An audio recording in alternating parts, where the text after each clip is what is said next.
الحمد لله وكفى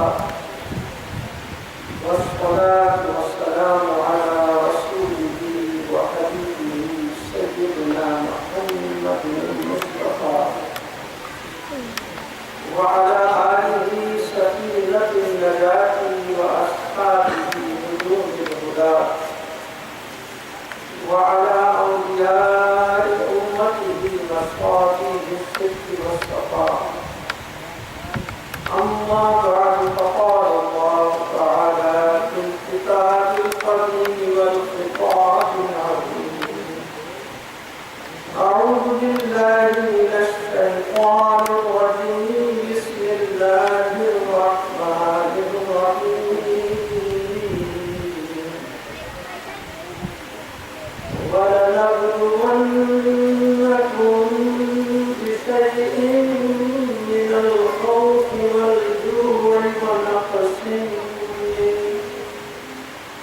ونقص من الأموال والأنفس والثمرات وبشر الصابرين الذين إذا أصابتهم مصيبة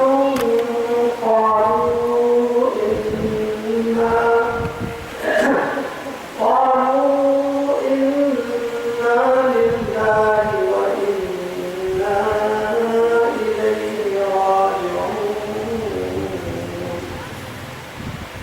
صدق الله مولانا العظيم وبلغنا رسوله النبي الكريم. وقال تبارك وتعالى في شان عظمة حبيبه ورسوله: إن الله وملائكته يصلون على النبي يا أيها الذين آمنوا صلوا عليه وسلموا تسليما. اللهم صل على سيدنا محمد وعلى آل سيدنا محمد صلاة مقبولة تعطي بها عنا حقه العظيم.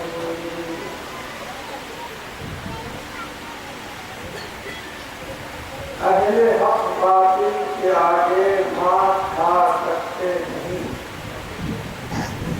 اہل حق باطل کے آگے مات کھا سکتے نہیں. سر کٹا سکتے ہیں لیکن سر جھکا سکتے ہیں. نہ مسجد میں نہ بیت اللہ کی دیواروں میں نماز عشق ادا ہوتی ہے تلواروں کے سائے میں. نہ مسجد میں نہ بیت اللہ کی دیواروں کے سائے میں نماز عشق ادا ہوتی ہے تلواروں کے سائے میں. قتل حسین اصل میں مرگ یزید ہے.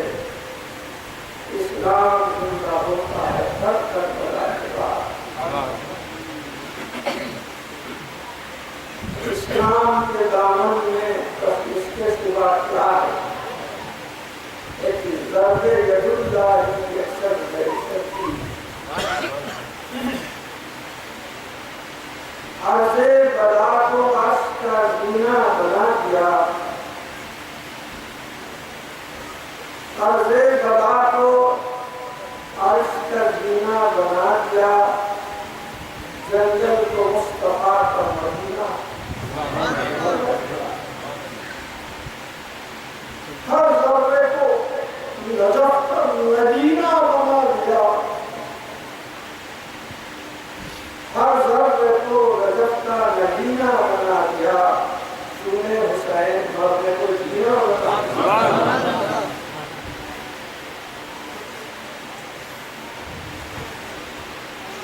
مشائخ اکرام، علماء اکرام، برادران اسلام، کسے برداشت میں باری ہماری مقدس ماں و مستقیل کرنے پیارے رسول السلام علیکم ورحمۃ اللہ وبرکاتہ.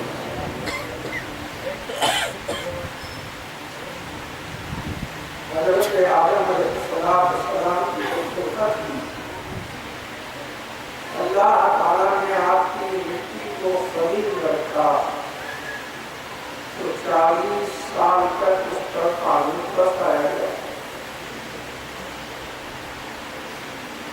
1 سال اس میں ایسا پانی تھا جس میں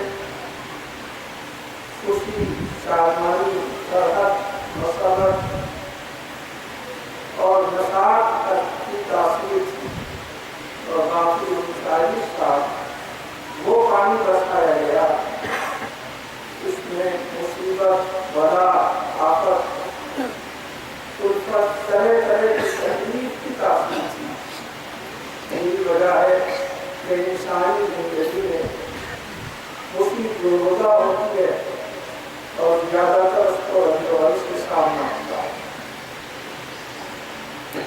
اور یہ اللہ تعالیٰ کا ہی قدرتی نظام ہے کہ جس کو اپنا محبوب بنانا چاہتا ہے اس کو زیادہ سے زیادہ آزمائشوں میں مبتلا کرواتا ہے. چنانچہ دنیا میں سب سے زیادہ اللہ تعالیٰ کی محبوب ترین شخصیت اس کے حبیب حضرت محمد مصطفیٰ صلی اللہ علیہ وسلم ہے، جو ارشاد فرماتے ہیں ما اوتي نبی مثل ما اوتي، ما اوتي نبی مثل ما اوتیت. کسی نبی کو اتنی تکلیف اور آزمائش میں مبتلا نہیں کیا گیا جتنا مجھے کیا گیا. یہ آپ کی سب سے بڑی تکلیف ہے. جو محبوب ہوتا ہے اس محبوب کی نسبت رکھنے والی، اس سے وابستگی رکھنے والی ہر چیز بھی محبوب ہوتی ہے. حضور صلی اللہ علیہ وسلم کی محبوبیت عاشقان رسول کے دلوں میں اس قدر زیادہ ہے کہ آپ کے جگر گوشوں شہزادوں کی محبت کی ہونا لازمی و یقینی ہے. چنانچہ ہماری یہ محفلیں جو سجائی جاتی ہیں اس کی بنیاد ہی محبت ہے. اور محبت رسول کے ساتھ محبت آل رسول دونوں ایک دوسرے کے لازم و ملزوم ہیں. بلکہ آل رسول کی محبت نہ ہو تو ہماری نہ دنیا ہے نہ آخرت ہے، نہ عبادت ہے نہ دنیا کی کوئی اور نعمت ہے. حتیٰ یہ کہ نماز اللہ کی عبادت ہے مگر اس میں بھی درود ابراہیم میں آل رسول کا جب تک ذکر نہ ہو اس وقت تک نماز مکمل نہیں. اور کوئی شخص مر جاتا ہے تو آل رسول کی کیا ضرورت ہے. لیکن نماز جنازہ جب پڑھی جاتی ہے تو دوسری تکبیر تحریمہ کے بعد بھی درود ابراہیمی جب تک نہ پڑھے وہ نماز جنازہ ہی مکمل نہیں ہوتی. میں نے ابھی اس آیت شریفہ کی تلاوت کا شرف حاصل کیا ہے. اللہ تعالیٰ نے مختلف قسم کی آزمائشوں طرح طرح کے امتحانات کا اس میں ذکر فرمایا ہے. ارشاد باری تعالیٰ ہے وَلَنَبْلُوَنَّكُمْ بِشَيْءٍ مِّنَ الْخَوْفِ وَالْجُوعِ وَنَقْصٍ مِّنَ الْأَمْوَالِ وَالْأَنفُسِ وَالثَّمَرَاتِ. دیکھیے کتنے آزمائشیں، کتنے امتحانات کرتے ہیں. البتہ ہم تم کو آزمائیں گے تھوڑے سے خوف سے، والجوع تھوڑی دھوپ لے کر، من الخوف والجوع ونقص من الاموال تمہارے مالوں کے نقصان سے، والانفس تمہارے جانوں کا نقصان کرتے، والثمرات تمہارے پھلوں کھانے پینے کی چیزوں کا نقصان کرتے. ہم آزمائیں گے کہ تمہارے دلوں میں ہماری محبت اس کے باوجود ہے کہ نہیں ہے. حضور صلی اللہ علیہ وسلم نے اللہ سے اپنی اور اپنے آل رسول کی محبت کی باقاعدہ دعا مانگی. اور لوگ جب یہ سوال کرتے ہیں کہ ایسی محفلوں کے منعقد کرنے کا مقصد کیا ہے، اس کا سبب کیا ہے، تو اس کا جواب محبت کے ذریعے دیا جاتا ہے کہ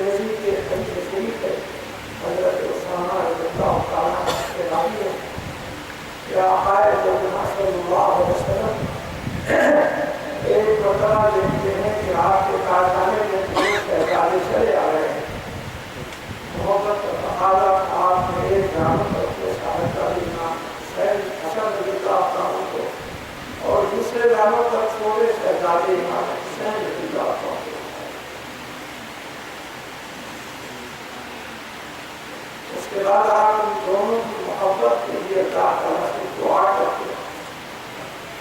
اس میں محبت کے تمام پہلوؤں کا ذکر آیا ہے اور اس کا جواب بھی آ گیا ہے کہ ایسی محفلوں سے ہمیں ملتا گیا کیونکہ آج کل ہماری ذہنیت کمرشیل بنی.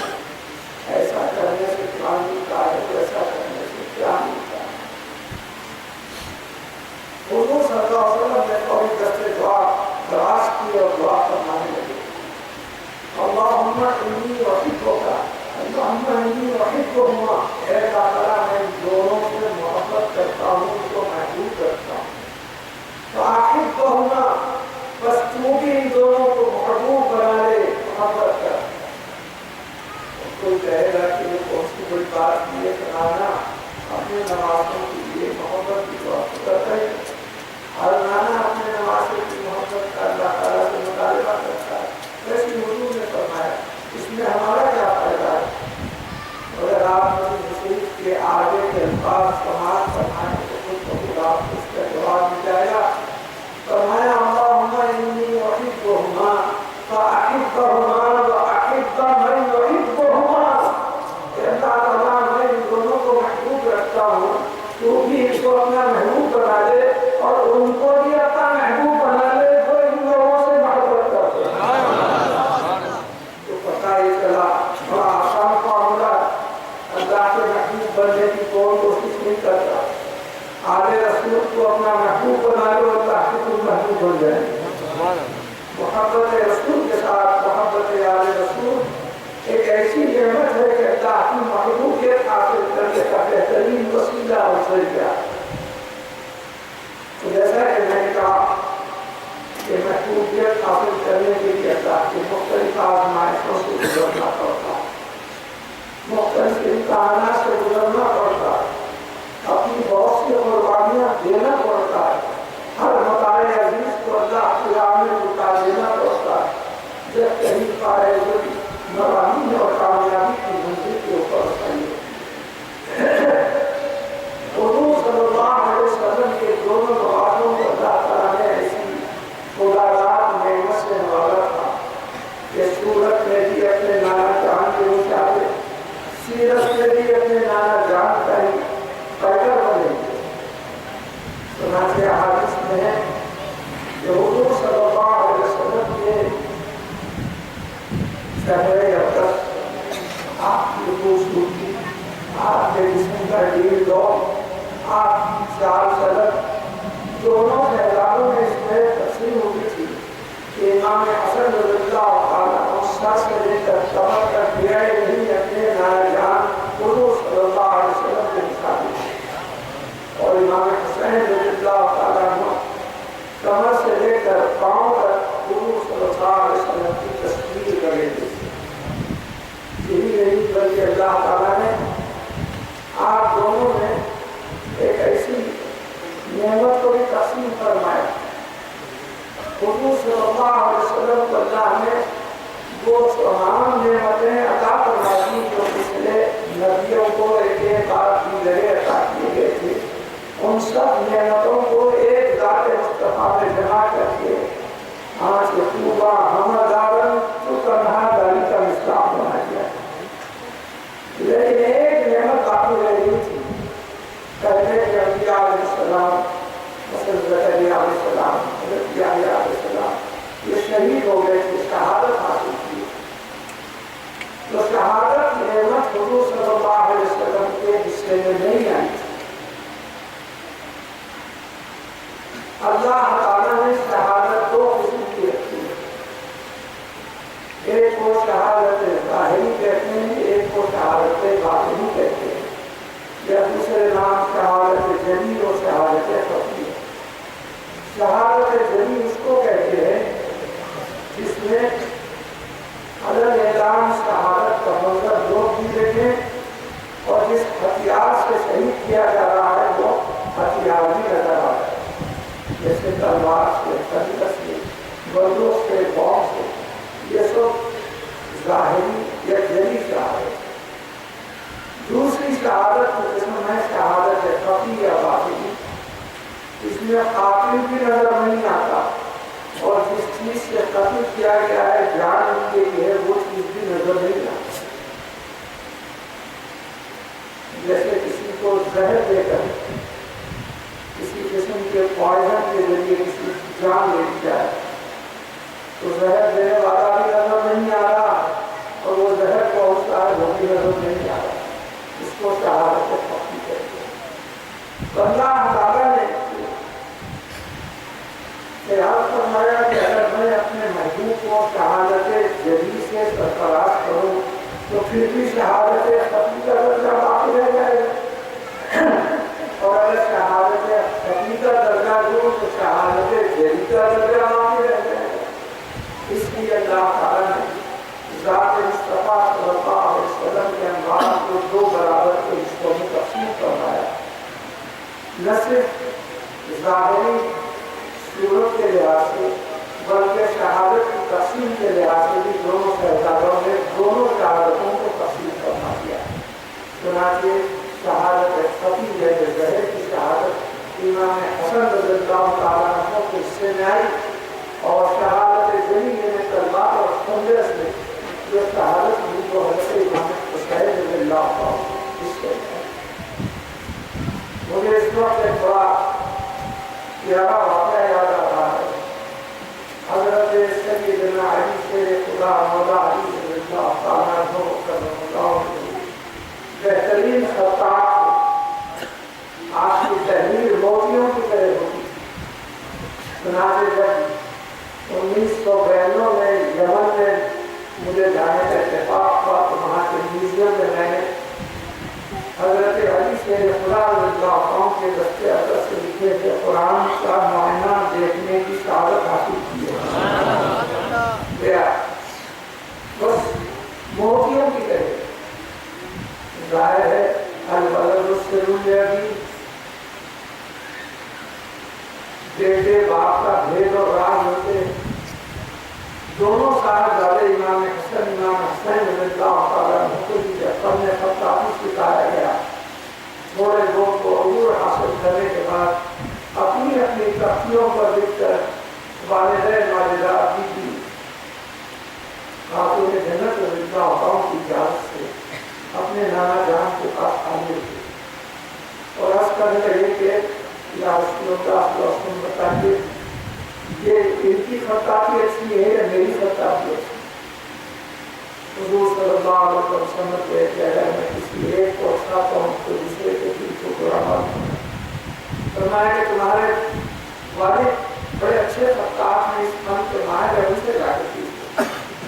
دونوں والد کے پاس گئے. والد سوچنے لگے کہ یہ معاملہ بڑا نازک ہے. ایک کو خوش کرنا دوسرے کو رنجیدہ کرنا یہ مسئلہ نازک صرف ماں ہی حل کر سکتی. آپ نے بیوی خاتون جنت رضی اللہ تعالیٰ عنہ کے پاس بھیج دیا. بیوی نے فوری فرمایا اچھی بات ہے لاؤ میں یہ طے کرتی ہوں تم دونوں میں سے اس کی خطاطی بہترین ہے عمدہ ہے. اس کے لیے سامنے ایک تختی کے اوپر آپ کے پاس 7 موتی تھے. فرمایا میں موتیوں کے ذریعے قرآن نکالوں گی. جب اچھالوں گی تو دیکھوں گی کہ موتیوں میں سے کتنے موتی اس تختی پر یا اس تختی پر پڑتے ہیں. جس ظاہر 7 میں سے کسی پہ 4 کسی پہ 3 کسی پہ 2 کسی پہ 5 پڑیں گے تو جس کی تختی پر زیادہ موتی پڑیں گے اسی کا خط اچھا. چنانچہ آپ نے دونوں تختیوں کو رکھ کر 7 موتیوں کو اٹھایا. اللہ تعالیٰ کے لیے قدرت ہے. تماشا تھا کہ 3 موتی ایک تختی پر گرے اور 3 موتی ایک تختی پر اور ایک موتی ہوا میں بالکل معلق کھڑا ہوا رہا. اور اللہ تعالیٰ نے جبریل علیہ السلام کو حکم دیا کہ اس کے مساوی 2 ٹکڑے کر کے ٹکڑا ادھر گرا دے ٹکڑا ادھر گرا. تو اللہ تعالیٰ نے ذات مصطفیٰ صلی اللہ علیہ وسلم کی صورت سیرت خوبصورتی ان دونوں میں تقسیم فرما دی تھی اور اس طرح شہادت کی بھی تقسیم فرما کر اس کا درجہ رسول پاک صلی اللہ علیہ وسلم کا. شہادت حاصل کرنے کے بعد امام حسین رضی اللہ تعالیٰ عنہ کا مقام کتنا بلند ہو جاتا ہے صرف ایک شہید کے فضائل جانے سے معلوم ہو جاتا ہے۔ شہید کے بارے میں تو اللہ تعالیٰ فرماتا ہے وَلَا تَقُولُوا لِمَن يُقْتَلُ فِي سَبِيلِ اللَّهِ أَمْوَاتٌ بَلْ أَحْيَاءٌ وَلَٰكِن لَّا تَشْعُرُونَ، کہ جو اللہ کی راہ میں شہید ہوتا ہے اس کو مردہ مت کہو، کیونکہ تم لوگ اس کی زندگی کے شعور نہیں رکھتے، وہ زندہ ہے، بل احیاء۔ ایسی صورت میں حضرت امام حسین رضی اللہ عنہ کی شان میں آج ایسی گستاخیاں ہو رہی ہیں، اور مقابلے میں آپ کا جو دشمن یزید پلید تھا اس کی ایسی شان بیان کی جا رہی ہے، آسمان کا ساتھ خداوے ملاتے جا رہے ہیں، چینلز پر کیسٹس کے ذریعے، بیانات کے ذریعے۔ سب سے پہلا یہ الزام لگایا جاتا ہے کہ تاریخ بتا رہی ہے یزید کامیاب ہوا اور حضرت امام حسین رضی اللہ تعالیٰ عنہ شکست کھا گئے۔ تم لوگ ایسے نادان ہو، بیوقوف ہو کہ جو شکست کھا گئے ہیں ان کی یاد میں نقلیں منعقد کرتے ہو، ان کی یاد منانا تو چاہیے تو کامیاب ہو گیا۔ اللہ اکبر۔ دیکھیے اس کے کئی جوابات، ایک عالمانہ جواب ہے، ایک عالمانہ جواب ہے، ایک عاشقانہ جواب ہے، ایک عامیانہ جواب ہے۔ اگر ہر ایک جواب کی تفصیل بیان کروں تو 4 کے 4 بن جائیں گے، مگر کسی ختم ہوگی۔ میں ایک ایسا جواب ان لوگوں کو دینا چاہتا ہوں جو 4 سال کے بچے کے ذہن میں بھی اتر جاتا ہے اور 80-90 برس کے بوڑھے کو بھی سمجھ آ جاتا ہے۔ دیکھیے کسی مہم میں، کسی امتحان میں کامیابی کا معیار، اس کی کسوٹی، اس کا کرائٹیریا کیا رکھا جاتا ہے؟ آپ جانتے ہیں کہ کوئی ایک حد مقرر کی جاتی ہے، اس حد کو پار کرنا کامیابی ہے اور اس حد پر عمل نہ کرنا یہ ناکامی ہے۔ مثلاً امتحانات میں بچے، اسٹوڈنٹس، ان کو کہا جاتا ہے 30% یا اس سے زیادہ لوگ کو نمبرات میں کامیاب نہیں ہے، اسے اس طرح مقرر کر دیا جاتا ہے۔ اب یہاں پر کربلا کے معرکے میں دونوں طرف سے فریقین کے کیا حدود مقرر تھے، آپ اس کے غور فرمائیں۔ صاف سیدھا معلوم ہوتا ہے کہ یزید چاہتا ہے کہ اپنی طرف سے اپنی حکومت کی تائید میں، کارگزاری میں ہر ایک سے بیعت لے۔ چنانچہ امام حسین رضی اللہ تعالیٰ عنہ سے یہی مطالبہ کیا گیا کہ یزید کے ہاتھ پر بیعت فرمائیں۔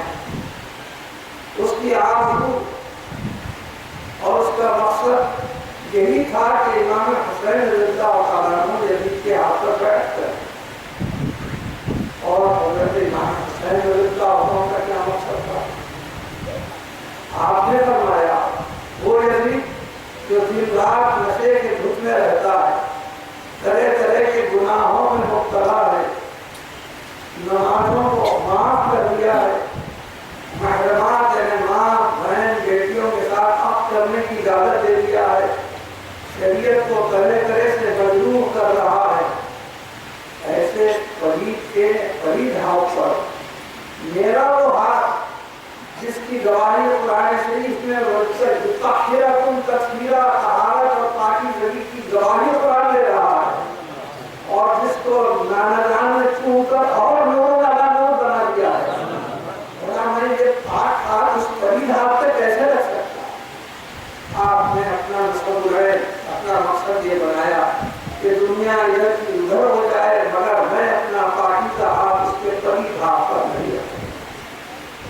میں نے دونوں کے مقاصد آپ کے سامنے رکھ دیے ہیں۔ آپ سے پوچھتا ہوں کہ یزید اپنے مقصد میں کامیاب ہوا یا میرے سردار سید الشہداء امام حسین رضی اللہ عنہ کامیاب؟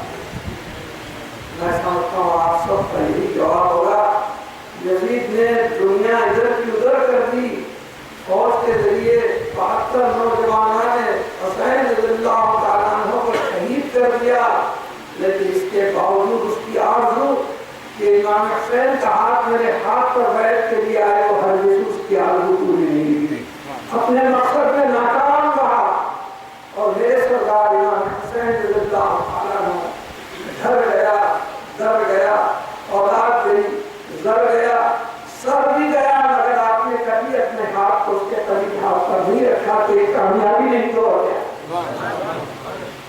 اسی لیے خواجہ حضرت خواجہ غریب نواز معین چشتی سے مدد نہیں فرماتے ہیں، شاہست حسین بادشاہست حسین، دینست حسین دین پناہست حسین۔ حضرت امام حسین رضی اللہ تعالیٰ عنہ ہمارے پادشاہ ہیں، بلکہ پادشاہوں کے پادشاہ ہیں، اگر دیکھو تو دین کے پیکر ہیں، بلکہ جن کے دامن میں دین نے پناہ لی ہے وہی امام حسین۔ سردار ندار دست در دست یزید، آپ نے سر کٹا دیا لیکن یزید کے ہاتھوں میں اپنا ہار نہیں دیا۔ حقا کے بنائے لا الہ حسین، لا الہ الا اللہ کوئی عمارت ہے تو اس کی بنیاد امام حسین رضی اللہ عنہ، اگر کوئی درخت ہے تو اس کی جڑ امام حسین رضی اللہ عنہ۔ اسی وجہ سے آپ نے دنیا میں دین کو ایسا عام فرمایا، جیسے ڈاکٹر حیدر پاشا نے کہا کہ اگر آپ یقیناً اپنی یہ قربانیاں نہیں دیتے تو آج دین میں نہ کابندگی رہتی تھی، نہ دین کی کا یہ اجالا دنیا میں رہتا تھا۔ یہ سب دم قدم سے حضرت امام حسین رضی اللہ تعالیٰ عنہ کی قربانیوں کا نتیجہ۔ دراصل امام حسین رضی اللہ تعالیٰ عنہ کو طرح طرح سے آزمایا گیا، آپ کو ایسی ایسی تکلیف دی گئی، ایسے ایسے مسائل سے آپ کو سامنا پڑا، لیکن ہر حال میں آپ نے کوئی کامیابی اور جوابی سے اس کا مقابلہ کرنا ہے۔ آج کچھ ایسے بھی گن گائے جا رہے ہیں کہ یزید کو رضی اللہ عنہ کہنا چاہیے، امام حسین کو نعوذ باللہ ان کو باوی تھے، ان کو رضی اللہ عنہ بھی نہیں کہنا چاہیے۔ اور اس سے آگے بڑھ کر کہہ رہے ہیں کہ بخاری شریف میں ایک ایسی حدیث ہے جس میں سرکار دو عالم صلی اللہ علیہ وسلم نے فرمایا کہ فسطن دنیا کی جنگ میں جتنے لوگ مرے، شہید ہو گئے یا حصہ لیے، وہ سب کے سب جنتی ہیں، اور تاریخ بتاتی ہے کہ یزید بھی فسطن دنیا کی جنگ میں موجود تھا۔ اس جنتی کو آج یہ اہل سنت و جماعت پلید کہہ رہے ہیں، ملعون کہہ رہے ہیں۔ استغفر اللہ۔ اس کی وضاحت کرنے سے پیش کرنا ہے حدیث کی کتابیں، تاریخ کی کتابیں، بدایا نہایا، ابن اسیر کامل، تاریخ الخلفاء، اتنی کتابیں ہیں جس کے اندر واضح طور پر لکھا ہے سرکار دو عالم صلی اللہ علیہ وسلم نے پیشین گوئی فرمائی۔ اس کے بعد بنو امیہ سے ایک ایسا شخص پیدا ہوگا جو میری سنتوں کو مجروح کر دے گا، میرے دین کو پامال کر دے گا، اس کا نام یزید ہوگا۔ واضح طور پر آپ نے فرما دیا۔ بھلا بتائیے یزید کی شان میں تو قرآن آیت اتری ہے کہ سرکار نے کسی حدیث میں اس کی تعریف کی ہے؟ برخلاف اس کے حضرت امام حسین رضی اللہ عنہ کی شان آیت تطہیر اتری ہے، آیت مباہلہ اتری ہے۔ اللہ تعالیٰ نے ان حضرات کی تعریف و توصیف قرآن پاک میں فرمائی، اور پھر سرکار دو عالم صلی اللہ علیہ وسلم کے تو بے شمار احادیث جس میں سے کئی احادیث آپ حیدر پاشا کی زبان میں سن چکے ہیں۔ ایسی صورت میں یزید کے لیے نہ کوئی آیت ہے نہ کوئی حدیث ہے، بلکہ اس کی پلیدی کو ظاہر کیا گیا ہے۔ ایسی صورت میں اس کو رضی اللہ عنہ کہا جا رہا ہے اور حضرت امام حسین رضی اللہ عنہ کو باوی کہا جا رہا ہے۔ جہاں تک بخاری شریف کی حدیث کا تعلق ہے، الحمدللہ اس کے الفاظ میں حافظ میں محفوظ ہیں. قال النبی صلی اللہ علیہ وسلم اول جیش من امتی یغزون مدینۃ قیصر مغفور لهم. کیا معنی ہے اس کے؟ حضور صلی اللہ علیہ وسلم کے زبان اقدس سے نکلی ہوئی حدیث کے ایک ایک جملے ایک ایک لفظ پر ہمارا ایمان ہے، ہماری جان کی بات ہے. حضور نے فرمایا کہ میری امت کا سب سے پہلا ایسا لشکر جو خیصر کے شہر قسطنطنیہ کے اوپر حملہ آور ہوگا، وہ سب مغفرت یافتہ اللہ کے پاس بخشائے گئے. لیکن حضور صلی اللہ علیہ وسلم کو معلوم تھا کہ بعد میں حدیث کا کیسے ناجائز فائدہ اٹھائیں گے، تو آپ نے بڑے احتیاط کے ساتھ الفاظ زبان سے نکالے. آپ تاریخ کا جائزہ لیجیے تو معلوم یہ ہوتا ہے کہ یہ ذات شریف یزید 50 کا 55 ہجری کے دوران امیر معاویہ نے طلب کیا اور کہا کہ تو کسی جہاد میں شریک نہیں ہوتا، کیوں نہیں جہاد میں جا رہا ہے تو تم دنیا کو ایک قافلہ مجاہدین اسلام کا اس میں جا اور شریک ہو جا. اور وہ حضرت ابن سفیان کا سرکردگی میں جانے والا قافلہ سامنے باپ سے تو ہاں کہا، لیکن جیسے ہی قافلہ مجاہدین کا روانہ ہوا تو پیچھے سے دھوکہ دے کے آ کے گھر میں بیٹھ گیا. اس میں شریک ہی نہیں ہوا. تو سب سے پہلے کون سا؟ تو حضور نے فرمایا اول جیش من امتی، میرے امت کے لشکروں میں سے سب سے پہلا لشکر. تو تاریخ بتاتی ہے 6-7 لشکروں نے قسطنطنیہ پر حملہ کیا تھا، اور سب سے پہلا جو لشکر گیا ہے ابو داؤد حدیث کی صحاح ستہ کی جو کتاب ہے اس کے مطابق حضرت خالد بن ولید رضی اللہ عنہ کے صاحبزادے جن کا نام عبد الرحمن تھا، ان کی سرکردگی میں پہلا قافلہ گیا مجاہدین اسلام. تو یہ ذات شریف اس نے یہی کہا. حضور نے اول جیشن فرما کر وضاحت کر دی کہ بعد کے قافلوں میں اگر گیا بھی ہے تو اس کے بارے میں مغفور لہم نہیں فرمایا حضور نے، بلکہ اول جیشن من امتی، میری امت کا وہ سب سے پہلا لشکر جو دنیا کا حملہ ہوا ہے وہ بخشا ہوا ہے، مغفرت یافتہ ہے، کہ کوئی مغفور ہے وہ فرمایا. تو یہ اس میں تھا ہی نہیں. تو بھلا بتائیے کس طرح فریب دیا جا رہا ہے، نوجوانوں کو کیسے دھوکہ دیا جا رہا ہے کہ یزید تو قسطنطنیہ پر حملہ کرنے والوں میں موجود تھا، جس کو جنتی فرمایا. حضور نے اس کے قافلے کو جنتی نہیں فرمایا، بلکہ سب سے پہلا قافلہ جو عبد الرحمن بن خالد بن ولید رضی اللہ عنہ کی سرکردگی میں گیا تھا اس کو آپ نے فرمایا کہ یہ جنتی ہے، مغفور لوگ.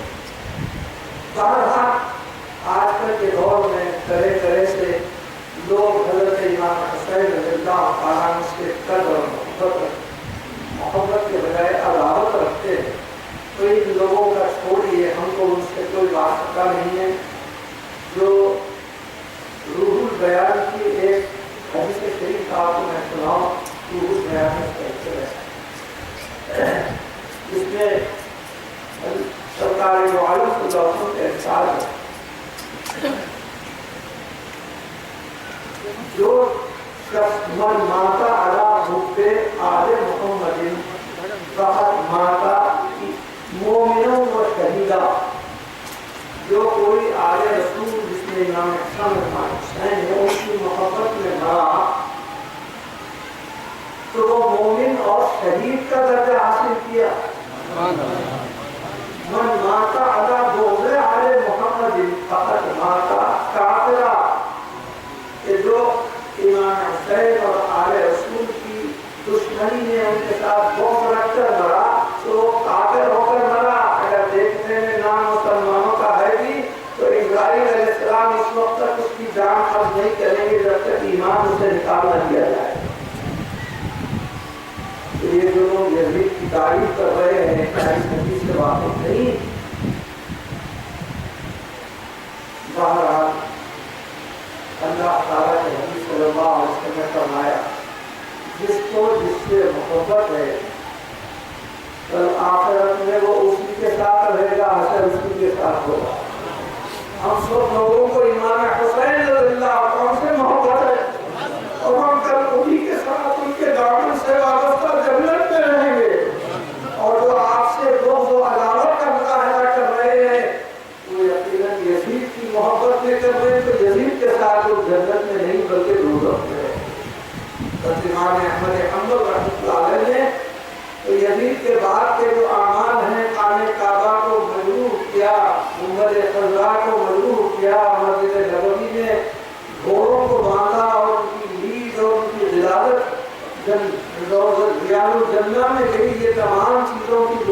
پر تو کفر کا فتویٰ لگا دیا ہے اور محروم فرمایا ہے یزید کو. تو ظاہر ہے جو کافر ہوتا ہے وہ دوزخ میں ہی جائے گا، جنت تو اس کے حصے میں نہیں آ سکتا. اللہ تعالیٰ ہماری محبت آل رسول کو قائم رکھے اور اسی پر ہماری موت ہو، ہماری زندگی ہو. معرکہ کربلا کے دو پہلو ہیں. ایک پہلو ہے واقعاتی، انگریزی میں جس کو نیریٹو ایسپیکٹ کہتے ہیں کہ آپ کب نکلے، کب مدینہ گئے، کب مدینہ سے کربلا کی طرف آپ کو لے جایا گیا، کس وجہ سے لے جایا گیا، کربلا میں کس نے آپ کو روکا، وہاں پر کیا کیا ہو. اس کو واقعات ہے، واقعاتی پہلو ہے. اور دوسرا پہلو ہے ایمان اور عقیدے کا پہلو. لوگ واقعات بیان کر دیتے ہیں مگر ایمان اور عقیدے کو وہاں واضح نہیں کرتے. ہم واقعات بھی بیان کریں گے اور ساتھ ساتھ عقیدے کو تازہ کرنے، ایمان کو تازہ کرنے کی بات کریں گے. جب حضرت امام حسین رضی اللہ تعالیٰ عنہ کوفے سے 150 خطوط آپ کے پاس آئے اور ہر خط میں لکھا ہوا تھا کہ یزید قریب کی خلافت کی وجہ سے کوفے میں طرح طرح کی گمراہیاں، گناہ اور معصیت پھیل رہی ہے. یہاں پر تک کہ بھائی بہنوں میں، ماں بیٹوں میں شادیاں ہو رہی ہیں، شریعت کی دھجیاں ماری جا رہی ہیں. یا حسین نال تشریف لائیے اور ہم کو سیدھے راستے پر لگائیے اور شریعت کے راستے پر ہم کو مستقیم بنائیے، استقامت بتائیے. حضرت امام حسین رضی اللہ عنہ کو بڑا رنج ہوا. ایک نہیں 150 خطوط. تو آپ نے ارادہ کیا ان لوگوں کی مدد کے لیے جانا لازمی ہے. لیکن اس سے پہلے ہی معاویہ رضی اللہ تعالیٰ عنہ کی وفات 60 ہجری میں ہوئی. رجب 60 ہجری میں جیسے ہی ان کی وفات ہوئی تو آپ کا جانشین بنکر یزید پلیت بیٹھا، جو تقی القلب تھا، جس کے دل کی جگہ پتھر رکھا ہوا تھا، طرح طرح کی معصیتوں میں، گناہوں میں مبتلا تھا اور اپنی خلافت کے دور کو ساری شریعت اور سنت کو مجروح کرنے میں اپنی طاقتوں کا استعمال کرتا تھا اور 24 گھنٹے نشہ کے دھول میں رہتا تھا. تو بھلا اس سے کیا ہو سکتا ہے؟ اس نے مدینہ منورہ میں جہاں امام حسین رضی اللہ تعالیٰ موجود تھے، وہاں کے گورنر مسلم بن عقبہ کے پاس اپنا فرمان بھیجا کہ سب سے پہلے حضرت امام حسین رضی اللہ عنہ سے میرے لیے بیعت کی جائے، میری حکومت اور خلافت کو ماننے کا ان سے اعتراف کیا جائے. حضرت امام حسین رضی اللہ تعالیٰ کو گورنر ہاؤس میں بلایا گیا اور اس کا یہ فرمان، اس کا یہ حکم سنایا گیا. حضرت امام حسین رضی اللہ عنہ نے وہی جواب دیا کہ میں بھلا اس کے پلید ہاتھوں پر بیعت کروں، اس کی حکمرانی کو تسلیم کروں. اس کے دوسرے معنی یہی ہوں گے کہ جو جو گناہ اور معصیت کا کام اس کی خلافت کے دور میں کر رہا ہے اس کو میں آمنا صدقنا کہہ رہا ہوں، اس کی تعریف کر رہا ہوں. جو بھی کر رہا ہے اچھا کر رہا ہے اور تمام دوسرے عوام بھی میری وجہ سے اسی کی تعریف ہو جائے. لہٰذا میں حاضر رہنے کی. اس کے بعد پھر آپ کے پاس دوبارہ خطوط آئے کہ اگر یہ میرا حکم نہیں مانتے ہیں تو اس کا سر علیحدہ کر کے میرے پاس پہنچا دیا جائے.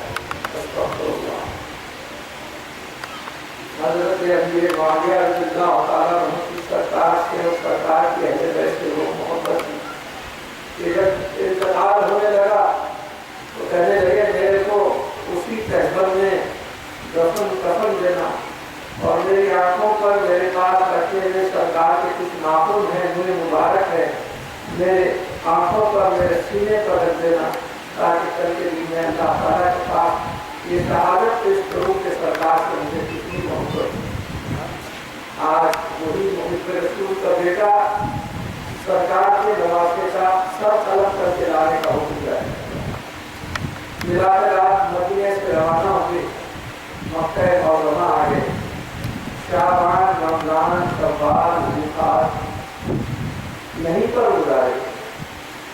خلافہ آپ نے یہ طے کیا کہ کوفے سے جو 150 خطوط آئے ہیں ان کے جواب میں مجھے جانا اور ان کے پاس ہدایت کی روشنی پھیلانا ضروری ہے۔ بعض صحابہ کرام جیسے عبداللہ بن عمر رضی اللہ تعالیٰ عنہ آپ سے اختلاف کیے کہ آپ مت جائیے، کوفی بڑے بے وفا ہوتے، لیکن آپ نے جواب میں استدلال پیش کیا کہ فرض کرو کہ میرے نہ جانے کی وجہ سے وہ یزید کے ہی بتائے ہوئے گناہوں کے اوپر عمل کرنے لگے تو اللہ تعالیٰ کے پاس میں کیا جواب دوں گا کہ تم کو جب بلایا گیا تھا ان کی اصلاح کے لیے تو تم کیوں نہیں گئے تھے، لہٰذا میرا جانا ضروری ہے۔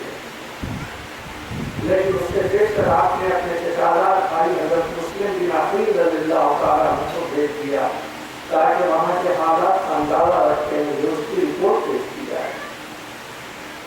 حضرت امام مسلم رضی اللہ عنہ اپنے 2 شہزادوں کے ساتھ جب کوفہ گئے تو عالم نے کہا کہ ان کا اس وقت فقط ہجوم ہے کہ آپ کے ہاتھ پر بیعت کرنے لگے۔ 40,000 کوفی آپ کے ہاتھ پر بیعت کیے۔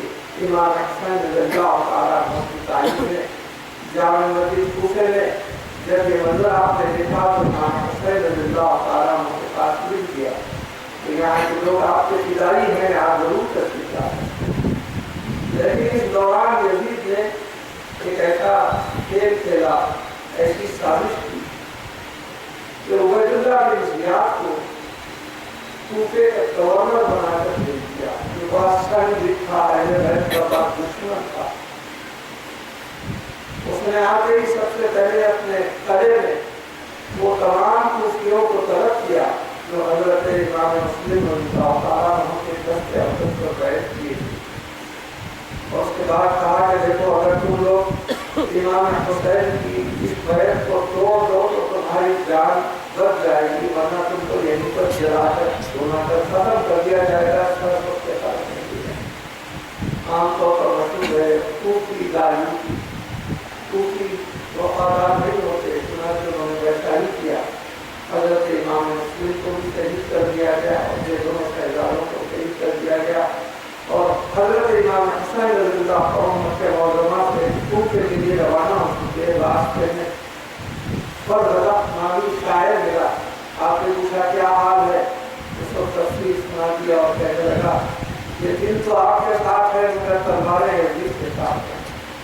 حضرت امام حسین کو جب معلوم ہوا کہ جب امام مسلم کو شہید کر دیا گیا ہے بہت رنجیدہ ہوتے ہیں، آپ پلٹ کو سکتے نہیں تھے، تو میرے امام مسلم کی صاحبزادی آئی، آپ نے ان کے سر پر ہاتھ پھیرا، وسیع کہنے لگی بیٹا جان آج آپ ہمیشہ جیسے ہاتھ کھوتے تھے ویسا نہیں بلکہ ایسا معلوم ہو رہا ہے کہ کوئی یتیم لڑکی کے سر پر ہاتھ کھوتے کیا میرے ابا سلامت ہے؟ تو حضرت نے واقعہ سنا دیا کہ وہ شہید کر دیے گئے، تمہارے دونوں بھائی بھی شہید کر دیے گئے۔ آپ نے اسی مقام پر اپنے سب ساتھیوں سے اعلان کر دیا کہ دیکھو ایسی صورت میں ہم یہاں سے پلٹ کر واپس چلے جاتے ہیں، مگر امام مسلم کے بھائیوں نے یہ عہد کیا کہ آپ اگر جاتے ہیں تو جائیں، ہم اپنے بھائی کا جب تک بدلہ لے لیں گے اس وقت تک ہیں وہاں سے واپس نہیں ہو۔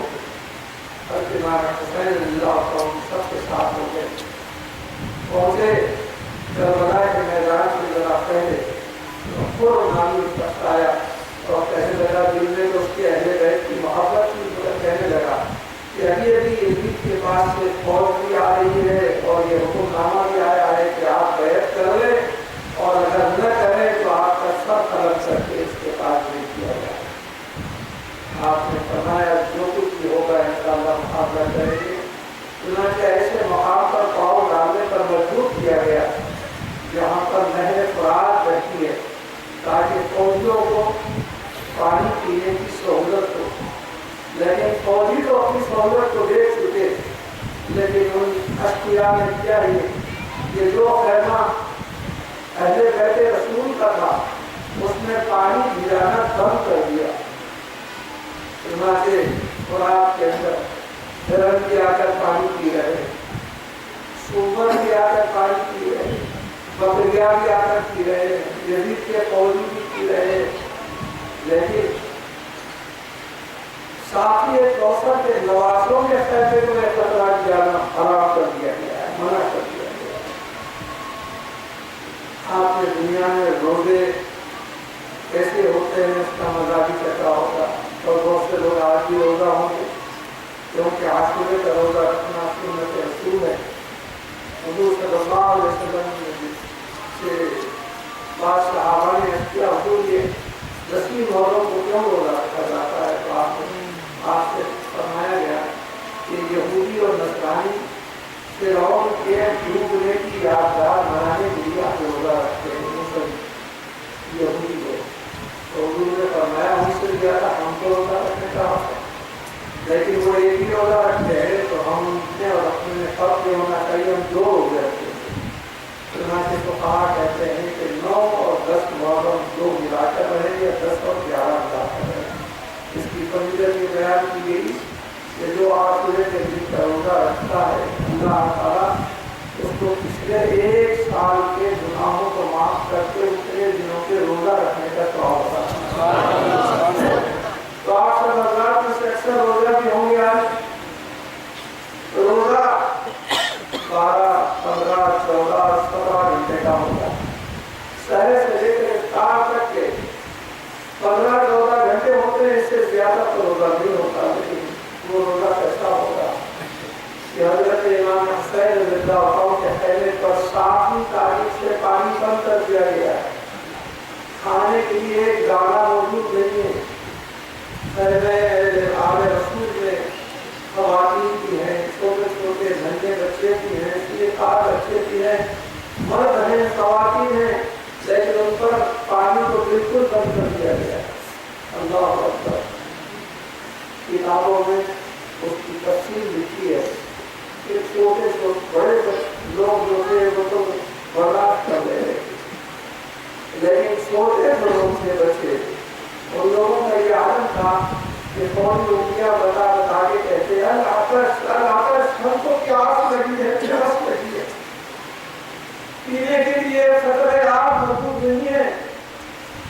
اور نویں 10ویں تاریخ کی تصویر کتابوں میں ایک لکھی گئی ہے کہ گرمی کے زمانے میں جیسے چڑیاں پرندے گرمی کی وجہ سے زبان سوکھی اپنی باہر لٹکا دیتے ہیں، اسی طرح معصوموں کی زبانیں باہر لٹک رہی تھی، اب ان کو بات کرنے کی بھی توانائی نہیں تھی، تو انہوں نے بتا کے دکھا کے کہتے کہ ہمیں پیاس لگتی ہے۔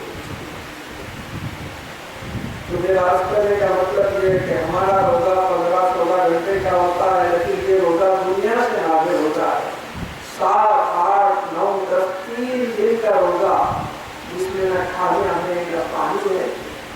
اور پھر اللہ تعالیٰ نے ایسی آزمائش کی اہل بیت مصطفیٰ کے ساتھ، کربلا کی زمین ایسی سخت ہوتی ہے، مجھے حاضری کا موقع ہوا تو میں وہاں سے تھوڑی سی مٹی کھودنا چاہتا تھا، مگر زمین اتنی سنگلاخ کے مٹی تک نہیں نکل رہی، پتھر کے اور زمین جتنی سخت ہوتی ہے سورج کی رمادت اور حرارت کو اتنی ہی جذب کرتی ہے۔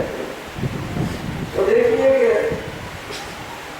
پوری زمین آگ بنی تھی، سورج بھی آگ پھینک رہا، اوپر سے آگ نیچے سے آگ، اس کے بعد خندق میں جو آگ جلائی گئی تھی خیمے کے اطراف بھی آگ، یہ تینوں آگ کو برداشت کرنے کے ہیں، لیکن پیٹ میں جو 3 دن سے آگ لگی تھی ہے اس کا کون برداشت کرنے والا ہے؟ ایسا معلوم ہوتا ہے کہ پچھلے انبیاء علیہ السلام کو اس آیت میں جن جن آزمائشوں کا ذکر کیا گیا ہے اس میں سے 1 یا 2 آزمائے گئے ہوں گے، مگر اہل بیت مصطفیٰ کے اس ڈیرے میں کربلا کے معرکے میں امام حسین رضی اللہ تعالیٰ عنہ کے قافلے میں جتنے بھی آزمائشیں اس کی بیان کی گئی وہ سب کی سب اللہ تعالیٰ نے اس کے اوپر آتا ہے، سارے امتحانات اس پر ڈالتی ہے۔ یہ دراصل اللہ تعالیٰ کی آزمائش میں پورے اترنے والے یہ اہل بیت رسول کے شہزادے برداشت کرتے جا رہے ہیں، برداشت کرتے جا رہے ہیں، یہاں تک کہ مقابل میں 22,000 کا لشکر جمع ہو گیا ہے۔ ایسی دنیا میں دیکھی نہیں ہوں گی آپ نے کہ جو ایک طرف 72 نوجوان یا 72 میں چھوٹے بڑے سب ملے تھے اور مقابلے میں 22,000 کا لشکر. بھلا یہ جنگ ہے, ایک طرفہ جنگ ہے, یعنی برابری کی جنگ ہے.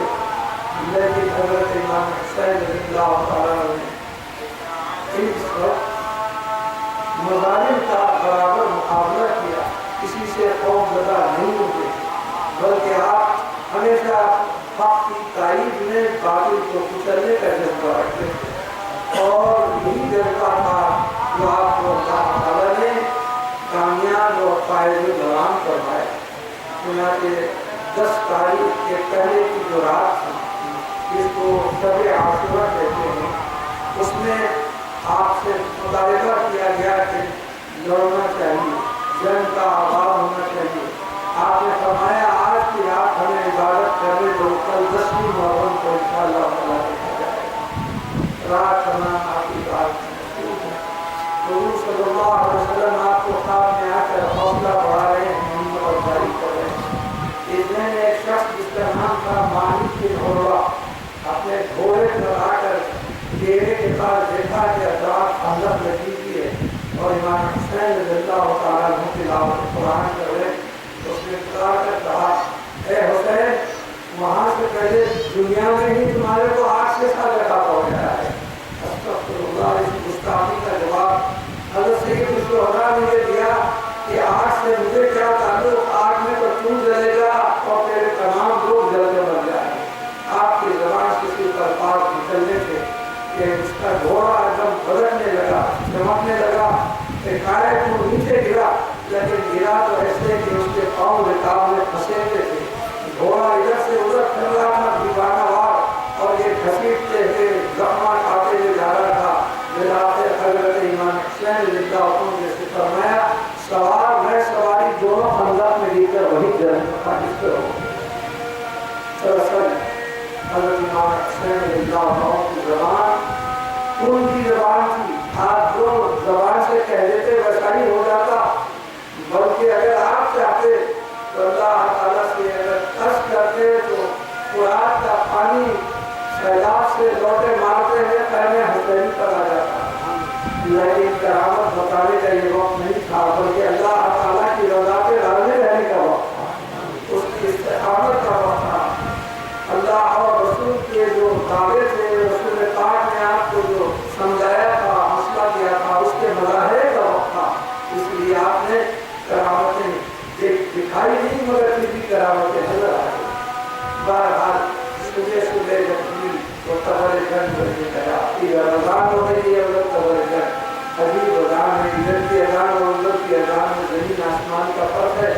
ادھر اہل بیت رسول کے ڈیرے میں سے اذان ہو رہی ہے, ادھر یہودیوں کی طرف سے بھی اذان ہو رہی ہے.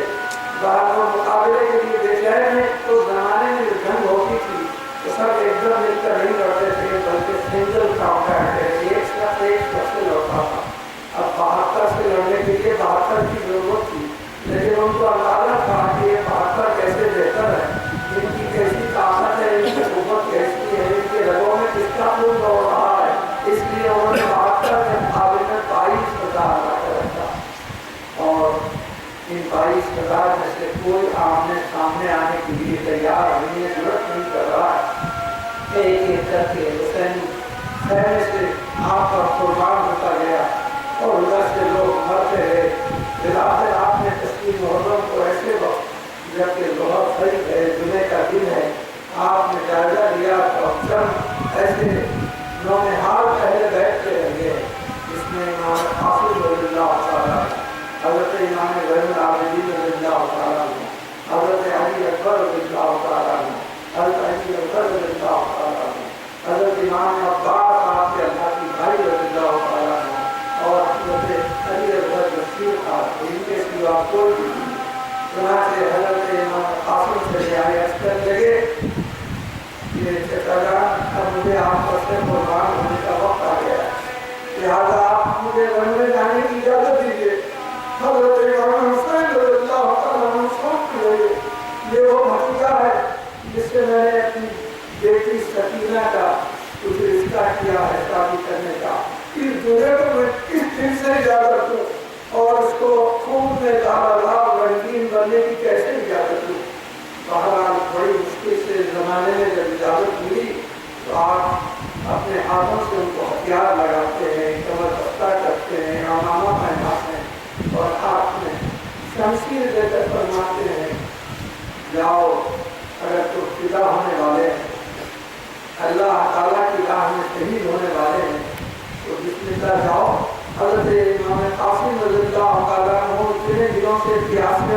ہیں، مگر آپ نے ایڑ نہیں لگائی تو ایسا پھدکتے ہوئے آپ کا گھوڑا چلا کہ دیکھ کر سب لوگ پریشان، کسی کی ضرورت نہیں ہو رہی کہ آگے آ سکے۔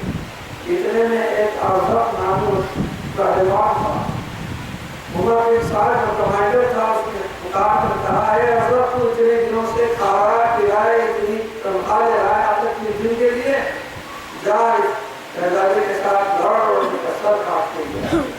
حضرت نے جواب دیا مجھے تو اس نوجوان لڑکے سے ماں کے دودھ کی بو آ رہی ہے، بھلا میں اس سے مقابلہ کروں؟ لوگ دنیا والے کیا کہیں گے، دونوں کی دم ہے، اور اگر وہ مجھے مار دے تو پھر میری شرم باقی نہیں رہے گی، لہٰذا میں اپنے بیٹوں کو دیکھتا ہوں۔ اس کے 4 بیٹے، پہلا بیٹا آیا حضرت امام قاسم رضی اللہ عنہ، شیر خدا کے شیر، آپ نے فوری جھپٹ کر اس پر حملہ کیا، اس کی جو تلوار تھی ایک طرف گری اور اس کی کمر پر آپ کا وار ہو کے 2 ٹکڑے ہو کر نیچے گرا۔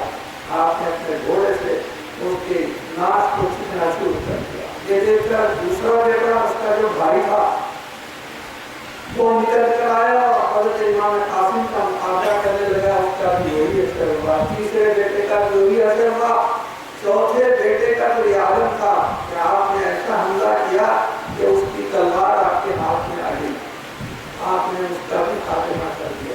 اب باپ کو اپنے 4 بیٹوں کے گھر جانے کا کہ وہ منہ میں تھوک لیے عجیب عجیب قسم کی باتیں کرتے ہوئے چلایا۔ آپ نے فرمایا مردانگی یہ نہیں ہے گالی گلوچ دینا، عورتوں کی گرج کوسنا، یہ مردانگی کی عادت نہیں ہے کچھ دم تو میرے سے مقابلہ کر۔ اور یہ آپ نے دیکھا کہ وہ آگے بڑھ رہا ہے تو آپ نے کہا کہ تو بڑا پہلوان معلوم ہوتا ہے، مگر تجھے یہ نہیں معلوم کہ تیرے گھوڑے کی زمین ڈھیلی ہو گئی ہے۔ اس نے اپنے زمین کی طرف دیکھا اور آپ نے ایک بار اس کی گردن پر لگایا۔ وہ دیکھتے ہی کہا کہ یہ جو تلوار میرے بڑے بیٹے کی ہے تمہارے ہاتھ میں کیسے آ گئی؟ تو کہنے لگے کہ وہ لے کر گیا ہے تاکہ میرے باپ کو بھی قتل کر کے جہنم پہنچا دیا جائے۔ چنانچہ اس کی ناک ختم ہو۔ حضرت امام قاسم رضی اللہ تعالیٰ عنہ حضرت امام حسین کی خدمت میں حاضر ہوتی اور فرمانے لگے اگر چلو بھر پانی کی مجھے پینے کے لیے ملے خدا کی قسم میں کسی فوج کے لیے کافی، لیکن حضرت امام حسین رضی اللہ تعالیٰ عنہ صبر و تحمل کی نصیحت فرمائی اور فرمایا کہ جاؤ بیٹے، اگر دشمن کا مقابلہ کرنا ہے تو اللہ تعالیٰ کی رضا اسی ہے، آزمائش میں کامیابی اسی ہے۔ چنانچہ حضرت امام قاسم رضی اللہ تعالیٰ عنہ کو گھیرے میں لے کر آپ کے اکیلے لڑنے کے بجائے گھیرے میں آپ کے اوپر حملہ کر کے آپ کو شہید کیا گیا، اور آپ یا اماں حضرتنی کا نعرہ لگائے، اے چچا جان میری خبر لیجیے، تو آپ اپنے بھتیجے کو وہاں سے اٹھا کر ڈیرے میں لے آئے، اور سب لوگوں نے ایک ازدحام، ایک عجیب قسم کا کوہرام ہو گیا، بہت معلوم تھا۔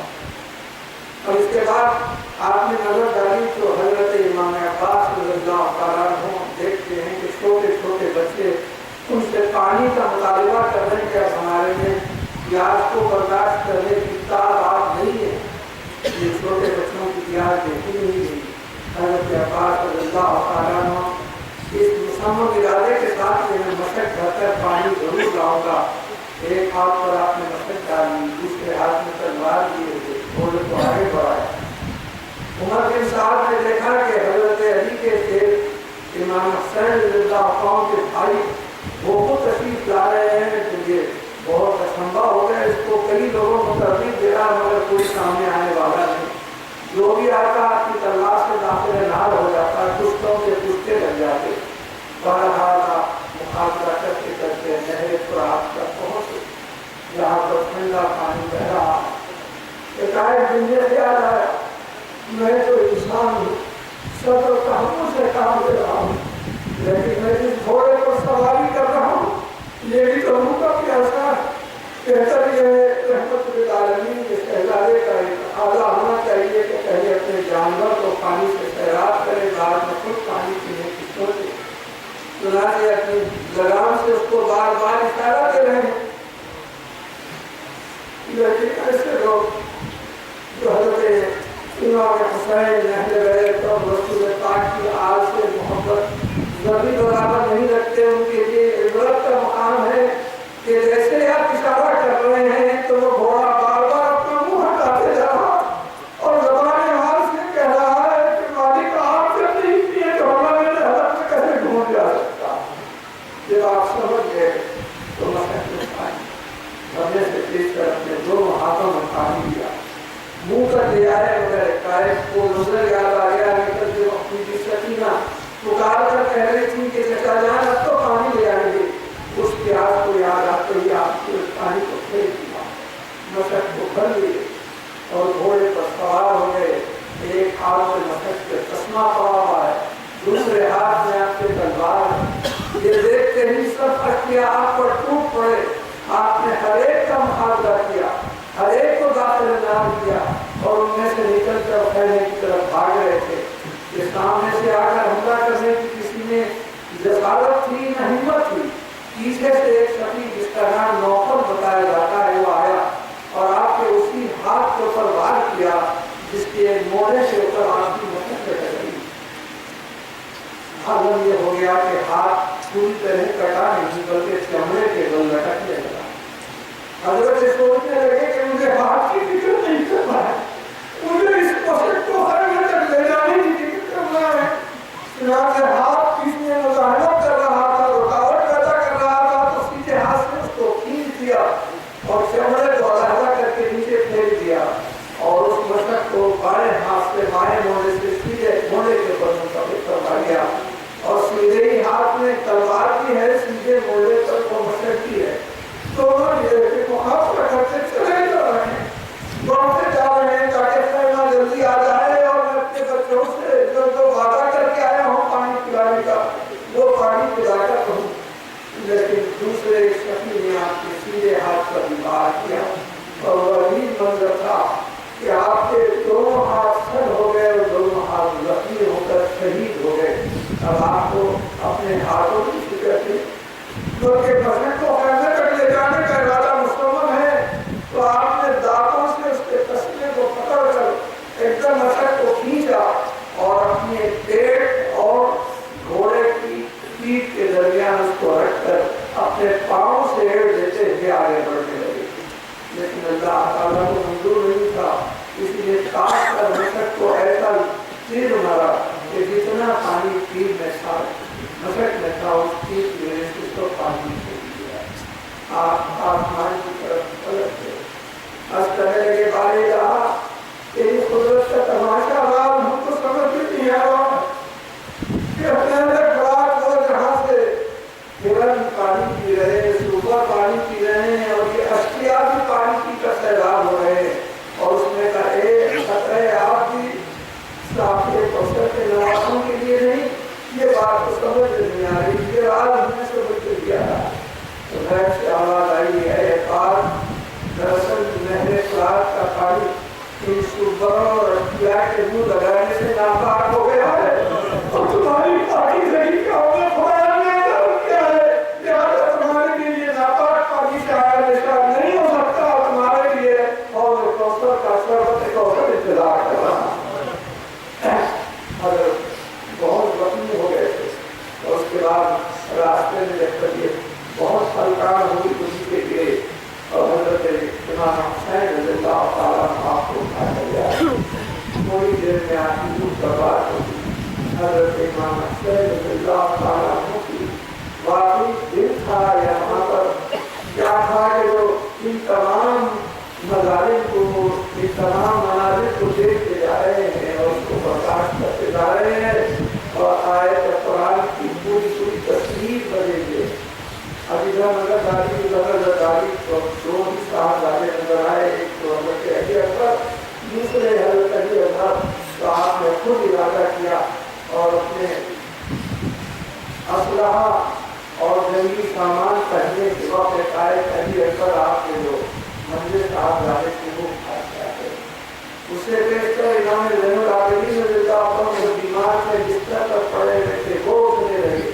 آپ نے فرمایا کہ امام زین العابدین کو تمہیں لڑنا نہیں ہے، تم کو تو بچنا ہے اس علاقے کے ہمارے جو کچھ بھی تبرکات ہیں ان کو دیے جائیں گے اور سادات کی نسل تمہارے سے ہی باقی رہنے والی ہے، لہٰذا تم کو آنا چاہیے۔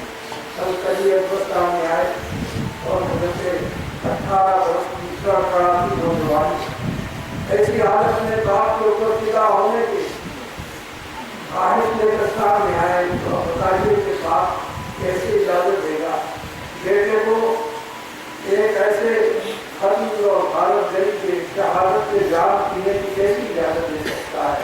آپ نے کہا اپنی ماں سے اجازت دیا ہو، زمانے دینے میں گئے سب لوگ رو رہے تھے، حضرت علی اکبر اجازت دے کر آئے تو حضرت سید الشہداء نے اپنے ہاتھوں سے ان کے اسلحہ ان کے ہتھیار سجائے پڑھتا حضرت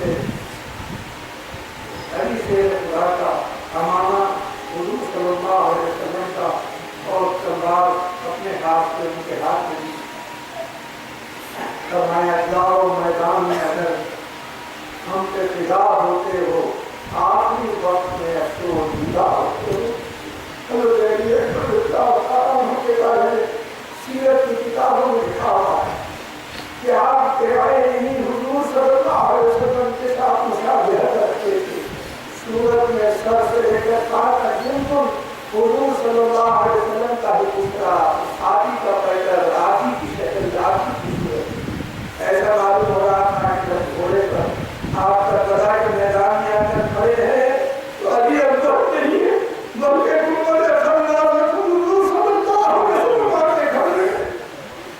سب لوگوں پر حیرت تاری ہو گئی، کسی کی ہمت نہیں ہے کہ آپ کے ساتھ آ کر آ سکے۔ حضرت علی اکبر رضی اللہ تعالیٰ عنہ خود بڑھے اور اس کے بعد ایک ایک کو سر اگاتا کر کر کے اپنی شجاعت کا پتہ دینے لگے، لیکن عمر بن سعد نے کہا کہ ایک نوجوان بچے سے اتنا ڈر رہے ہو، بھلا تم کو ہو کیا گیا ہے، بھلا اس جنگ کے اصول سے کیوں تم پلٹ جا رہے ہو، جاؤ سب مل کر حملہ کرو ان کو ختم کر دو۔ لیکن حضرت علی اکبر کے خدا کے تیرے تھے، آپ نے جو سامنے آیا اس کو وہیں پر ختم کر دیا۔ ایک آدھ میدان خالی ہے، کوئی آنے والا نہیں ہے تو اپنا گوڑا پڑتا ہے کہ تشریف لائے، ابو جان کے حضور سے خندوں کو گر کے عسکر نے لگے کر رہا تمہیں کیا رکھا تو کہیے اس وقت خدا کی قسم اگر تھوڑا سا دو گھونٹ کی پانی مل جائے تو یقین مانیے اس سب کے لیے میں اکیلا کافی ہوں۔ اور صلی اللہ علیہ وسلم کے شہزادے امام حسین رضی اللہ تعالیٰ نے اپنی انگوٹھی دی کہ اس کو چوس کر اس میں تھوڑی سی پیاس میں کمی ہوگی، لیکن اب ہمارے قسمت میں ہمارے جو مداحمت کرنا ہے وہ تو کم ہو گئی، اب جاؤ اپنے زور کو کم کرو اور شہادت کا جام پینے کے لیے کوشش کرو۔ حضرت علی اکبر رضی اللہ تعالیٰ عنہ یہ حالہ کہ ہاتھ میں تلوار ضرور ہے مگر گھوڑے کی گردن پر لیٹ گئے، مقابلہ نہیں کر رہے۔ وہ ایسا معلوم ہو رہا ہے کہ آپ یہ دعوت دے رہے ہیں کہ اب میں شہادت کا جام نوش کرنے کے لیے آیا ہوں اور میں کسی سے مقابلہ کرنے کے لیے نہیں آیا ہوں۔ اٹھا لاؤ خنجر کرو قتل ہم کو بڑی دیر سے سر جھکائے ہوئے۔ ایک ایسا طارق نامی شخص تھا جو خود اپنی طرف سے آپ کا مقابلہ کرنے ہے، آپ کی ہمت میں اپنے اضافہ کر کے اس کو مقابلہ کیے اور فوری اس کو تھوڑی دیر میں داخلے لا کر اٹھا دیا۔ اس کے دو بیٹے تھے، ان دونوں بیٹوں نے اپنے باپ کا یہ حال دیکھا تو ان کو بھی جوش آ گیا اور وہ بھی آئے آپ کا مقابلہ کرنے کے لیے اور دونوں کی داخلے لا رہے تھے۔ لیکن اس کے بعد ایک مجمع کے طور پر تمام لوگ آپ کو گھیر کر حملہ ہوئے جس سے آپ بہت ہی نڈھال ہو گئے اور پکارا یا ابتا اغرقنی ابجال میرے خبر دیجیے۔ اس امام حسین رضی اللہ عنہ آئے، اپنے صاحبزادے کو اٹھا کر لے کے گئے، دہرے میں آنے کے بعد اپنی مانڈی کے اوپر زانوں کے اوپر ان کو سلایا، دیکھا تو بالوں میں درد ریتی لگ گئی ہے، اپنے بچے اندر سے ساتھ کرتے ہیں، ابھی جان باقی تھی حضرت امام حسین رضی اللہ عنہ نے فرمایا بیٹے آنکھیں کھولو، آخری بار مجھ سے باتیں کر دو، اپنے باپ کو اپنا نظارہ دکھا دو۔ حضرت علی اکبر رضی اللہ عنہ ہماری کی آواز سن کے آنکھیں کھولی، کہنے لگے کہ ابا جان ابھی ابھی میں نے دیکھا کہ حضور صلی اللہ علیہ وسلم موجود ہے اور ان کے دونوں ہاتھوں میں دو پیالے جو شربت سے بھرے ہوئے ہیں۔ میں زیارت کے لیے خرید گیا تو فرمایا کہ جو ایک پیالہ پی لو۔ میں پینے کے بعد کہا کہ میری پیاس ابھی بجھی نہیں ہے، دوسرا پیالہ بھی مجھے دے دیجیے۔ تو نوجوان نے ارشاد فرمایا یہ دوسرا پیالہ تمہارے باپ کے لیے ہے، کیا وہ بھی آنے والے ہیں تمہارے پاس زیادہ ان کے لیے ہے۔ بس یہ کہے اور اس کے بعد آنکھیں بند کر دی اور اللہ تعالیٰ سے جا دی۔ حضرت علی اکبر رضی اللہ تعالیٰ عنہ کی رہے۔ حضرت امام حسین رضی اللہ تعالیٰ عنہ جدھر نظر ڈالتے ہیں آل رسول کے چمن کا ایک ایک پھول مرجھا گیا ہے، ایک ایک کلی مسلی گئی ہے۔ اب آپ کو خود جانا ہے، مگر یہ آپ کی بہن اور آپ کی زوج محترمہ بی شہر والوں نے کہا کہ ہمارا علی اکبر اور سکینہ بےتاب ہو جا رہے ہیں، جان سے باہر ہو رہے ہیں۔ علی اکبر کو کم از کم بتائیے ان کے دلوں میں کچھ رحم آئے گا، کچھ تو اس ننھے بچے معصوم کو دیکھ کر کم از کم ہمارے لیے کچھ پانی دے دیں گے۔ آپ نے کہا مجھے تو امید نہیں ہے، توقع نہیں ہے، لیکن تم کہتے ہیں کہ لاؤ بتاؤں میں لے گئے اور آپ نے بتا کر کہا کہ دیکھو تم تو دشمنی ہے تو میری داست ہے، میں نے بیعت نہیں کی ہے تو میں تمہارا دشمن ہوں، تم میری مخالفت تو کر سکتے ہو مگر یہ چھوٹا ننھا معصوم تمہارے ساتھ کیا کیا، اس نے کیا گناہ کیا ہے، کیا غلطی کی ہے کہ اس کو اتنے دنوں سے بھوک پیاس کے ساتھ رکھا ہے، اس کو بھوکا پیاسا اس کی حالت میں توڑنے دے رہے ہیں۔ اس کا جواب بجائے رحمدلی سے دینے کے خدمت دل صاحب ایک شخص تھا جو کاٹ کر ایسا تیر مارا کہ حضرت علی اکبر رضی اللہ عنہ کے پھول جیسے گلے میں سے آر پار ہو گیا اور وہ لال خون میں لال ہو گئے، امام حسین کے لال خون میں لال ہو گئے اور وہیں پر آپ نے اپنی جان دے دی۔ آپ نے اپنے ابا کے اندر ان کو چھپا دیا اور واپس لے کر آئے۔ جب دور سے آ رہے تھے تو بی بی سکینہ سے آپ کی بہن کہنے لگی دیکھو سکینہ جاتے وقت بہت رو رہا بہت رو رہا، اب خاموش نہ رہا، اس کے پانی میں کچھ پانی پی لیا ہوگا، لیکن جب آئے اور حضرت حسین رضی اللہ تعالیٰ عنہ نے اپنے لال کو خون میں لال دے کر دکھایا تو سب لوگوں نے کوہرام کر دیا۔ اگر لوگوں کا ایک عالم عجیب تھا، بہرحال ایک چھوٹی سی کلی تھی اس کو بھی لوگوں نے چھوڑا دی۔ حضور صلی اللہ علیہ وسلم کے نواسے حضرت امام حسین شریف اس دوران اللہ تعالیٰ سے عرض کیا کہ رب العالمین تو گواہ ہے کہ میری ایک چھوٹی سی جان تھی، یہ بھی میں نے تیری رحمت کو کاٹ کر دیا۔ حضرت امام العالمین رضی اللہ تعالیٰ اٹھنے لگے، آپ نے فرمایا نہیں تو اٹھنا نہیں ہے بلکہ تم کو باقی رہنا ہے، ہماری سادات کی نسل تمہارے سے ہی رہنے والی ہے۔ اور یہ یاد رکھیے کہ جو کامیاب ہوتا ہے اللہ تعالیٰ اس کی نسل کو کامیاب کرتا ہے، جو اللہ کی راہ میں قربانیاں دیتا ہے اس کی نسل سے اللہ تعالیٰ برکت عطا فرماتا ہے۔ یزید معاویہ نے دوڑ رہا تھا 22,000 لشکر کے ساتھ اور ادھر صرف 72 بہتر خصوصیہ تھے۔